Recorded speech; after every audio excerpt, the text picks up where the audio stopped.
Երբևէ նկատել եք շատ մարդիկ մեծ ոգևորությամբ են սկսում նոր կյանք, նոր նպատակներ, հավատքի ճանապարհ, բայց հետո կարծես կրակը մարում են, աղոթքը պակասում, եկեղեցուց հեռանում են և հոգևոր կյանքը դառնում է սովորական։ Ինչու՞։ Ինչու առաջին քրիստոնյաները կարողացան փոխել աշխարհը, իսկ այսօր շատ հավատացյալներ պայքարում են նույնիսկ իրենց հավատքը պահելու համար։ Այս հարցերի պատասխանը տրվում է Գործք առաքելոցի առաջին գլխի 1-14 հատվածում։ Եվ հավատացեք, այստեղ թաքնված է հոգևոր ուժի գաղտնիքը։ Առաջին պատմությունը, որ սկզբից գրի առա ով Թեոփիլոս, այն մասին էր, ինչն Հիսուսն արեց և ուսուցանեց, մինչև այն օրը, երբ երկինքը բարձրացավ, Սուրբ Հոգու միջոցով պատվեր տալով իր ընտրյալ առաքյալներին, բայց որոնց իր չարչարանքներից հետո 40 օրերի ընթացքում բազում ձևերով ու ապացույցներով իրեն ողջ ցույց տվեց և խոսեց Աստծու արքայության մասին։ Եվ նրանց հետ հացի հաղորդության ժամանակ պատվեր էր տալիս նրանց Երուսաղեմից չհեռանաք, այլ սպասեք, որ խոստումին, ինչպես որ լսեցիք ինձանից, քանի որ Հովհաննեսը մկրտում էր ջրով, իսկ դուք ոչ, շատ օրեր հետո Սուրբ Հոգով պիտի մկրտվեք։ Նրանք իրար մոտ գալով հարցրին նրան. «Տեր, այս ժամանակում ես հաստատելու Իսրայելի թագավորությունը»։ Նա նրանց պատասխանեց. «Ձեզ համար չէ ժամն ու ժամանակը իմանալը, որ Հայրը հաստատեց իր իշխանությամբ, բայց ձեզ վրա Սուրբ Հոգու իջեցնելով զորություն կստանաք և Երուսաղեմում, Սամարիայում և աշխարհի բոլոր ծայրերում ինձ վկաներ կլինեք»։ Այս ասելուց հետո, մինչ նայում էին, նա վեր բարձրացավ և ամպը նրան ծածկեց նրանց աչքերից։ Եվ մինչդեռ նրա գնալու վրա ապշահար եղած երկինք էին նայում, ահա սպիտակ զգեստներով երկու մարդիկ երևացին նրանց և ասացին. «Գալիլեացիներ, ինչու եք կանգնել երկինքին նայում։ Այս Հիսուսը, որ ձեզնից երկինք բարձրացավ, նույն կերպ էլ պիտի գա, ինչպես որ տեսաք նրան երկինք գնալիս»։ Այնուհետև Ձիթենիաց կոչվող լեռան վրայից, որ շաբաթ օրը թույլատրելի ճանապարհի չափ հեռու էր Երուսաղեմից, վերադարձան Երուսաղեմ, և երբ քաղաք մտան, ուղիղ վերնատուն բարձրացան, որտեղ և ապրում էին Պետրոսը, Հակոբոսը, Հովհաննեսը, Անդրեասը, Փիլիպոսը, Թովմասը, Բարդուղիմեոսը, Մատթեոսը, Ալփեոսի որդի Հակոբոսը, Շմավոն նախանձահույզը և Հակոբի որդի Հուդան։ Սրանք բոլորն էլ միասին հանապազօրյա աղոթքի մեջ էին, նրանց հետ էին նաև կանայք, ինչպես և Մարիամը, Հիսուսի մայրը և նրա եղբայրները։ Ամեն։ Ղուկասը գրում է այս մասին, ինչ Հիսուս սկսեց անել և սովորեցնել։ Ուշադրություն դարձնենք բառին՝ սկսեց, այսինքն Հիսուսի գործը խաչով չավարտվեց։ Շատ մարդիկ մտածում են. Աստված նախկինում էր գործում, բայց Ավետարանն ասում է. Քրիստոսը դեռ գործում է այսօր։ Այսօր աշխարհը լցված է հիասթափությամբ։ Մարդիկ ասում են. ոչինչ չի փոխվում, աշխարհը վատանում է, լավն անիմաստ է, բայց Գործք առաքելոցը սկսում է հիշեցումով. Աստծո գործը դեռ շարունակվում է։ Մի մտածիր, որ Աստված ավարտել է իր գործը քո կյանքում, նա դեռ գործում է։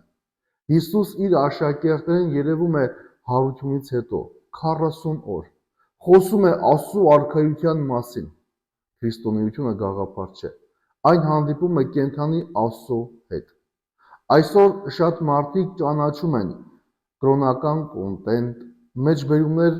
մոտիվացիոն խոսքեր, բայց չունեն իրական հարաբերություն Աստծո հետ։ Աստված քեզ չի կանչում միայն կրոնական լինելու, Նա քեզ կանչում է ճանաչելու Իրեն։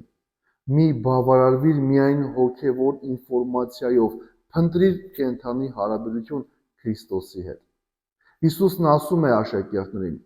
մի հեռացեք Երուսաղեմից, սպասեք։ Սա շատ դժվար բառ է մեր ժամանակների համար։ Մենք ապրում ենք արագության աշխարհում, արագ ինտերնետ, արագ պատասխաններ, արագ հաճույքներ։ Մարդիկ չեն սիրում սպասել, բայց Աստծո մեծ գործերը հաճախ ծնվում են սպասման մեջ։ Սպասումը անգործություն չէ, սպասումը վստահություն է։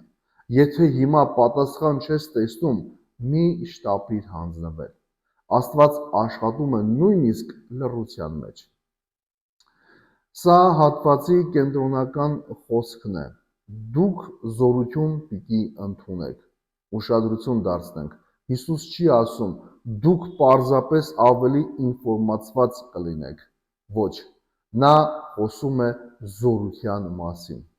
Քրիստոնեական կյանքը միայն գիտելիք չէ, այն Սուրբ Հոգու ուժով ապրելն է։ Այսօր մարդիկ հաճախ հոգևորապես սպառված են, վախ, անհանգստություն, դատարկություն, կախվածություններ, որովհետև փորձում են ամեն ինչ անել միայն իրենց ուժով։ Դու ստեղծված չես միայնակ պայքարելու համար, ամեն օր խնդրիր Սուրբ Հոգու առաջնորդությունը։ Հիսուս ասում է, իմ վկաները պիտի լինեք, ոչ միայն Երուսաղեմում, այլև աշխարհի բոլոր ծայրերում։ Աստվածաշունչը փոքր շրջանակի համար չէ, ավետարանը նախատեսված է ամբողջ աշխարհի համար։ Այսօր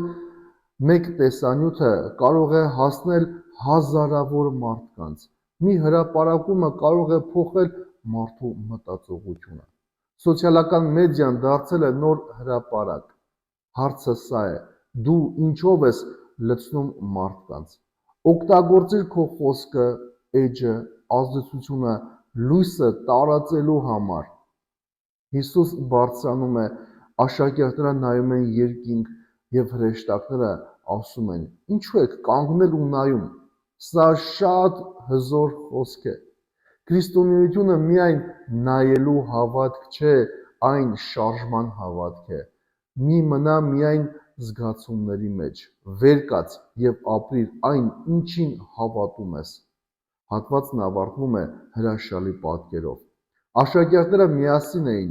աղոթքի մեջ էին, միաբանության մեջ, սպասման մեջ։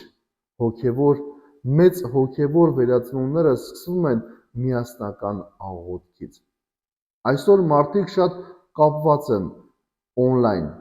բայց ներսում միայնակ են։ Եկեղեցին պարզապես շենք չէ, այն միասին քայլող մարդկանց ընտանիք է։ Մի մեկուսացիր հոգևոր կյանքում, մնա համայնքի, աղոթքի եւ եկեղեցու մեջ։ Այս հատվածը մեզ սովորեցնում է. Քրիստոսի գործը դեռ շարունակվում է։ Երկրորդ, հավատքը կենդանի հարաբերություն է։ Երրորդ, սպասումը հավատքի մաս է։ Չորրորդ, Սուրբ Հոգին տալիս է զորություն։ Հինգերորդ, մենք կոչված ենք վկաներ լինելու։ Վեցերորդ, քրիստոնեությունը շարժում է ոչ թե միայն զգացում։ Յոթերորդ, միասնական աղոթքը մեծ ուժ ունի։ Սիրելի հավատավոր հետևորդներ, եթե այսօր հոգնել ես, եթե թվում է քո հավատքը թուլացել է, հիշիր այս խոսքը, Աստծո գործը դեռ շարունակվում է։ Քրիստոսը դեռ փոխում է կյանքեր, Սուրբ Հոգին դեռ զորացնում է մարդկանց։ Ավետարանը դեռ լույս է բերում խավարի մեջ։ Մի կանգնիր միայն նայելու համար, վեր կաց, աղոթիր, լցվիր Սուրբ Հոգով եւ դարձիր լույսը այս սերնդի համար, որովհետեւ աշխարհը այսօր ոչ թե պարզապես կրոնական մարդկանց կարիք ունի, այլ մարդկանց, որոնց մեջ ապրում է կենդանի Քրիստոսը։ Սիրելի հավատավոր հետևորդներ, եթե օգտակար եղավ ձեզ այս տեսանյութը, կարող եք հավանել, մեկնաբանության մեջ գրել ձեր կարծիքը, բաժանորդագրվել մեր YouTube-յան ալիքին եւ ուղարկել քո բարեկամներին ու ընկերներին, նրանց եւս հաղորդակից դարձնելու Աստծո խոսքին։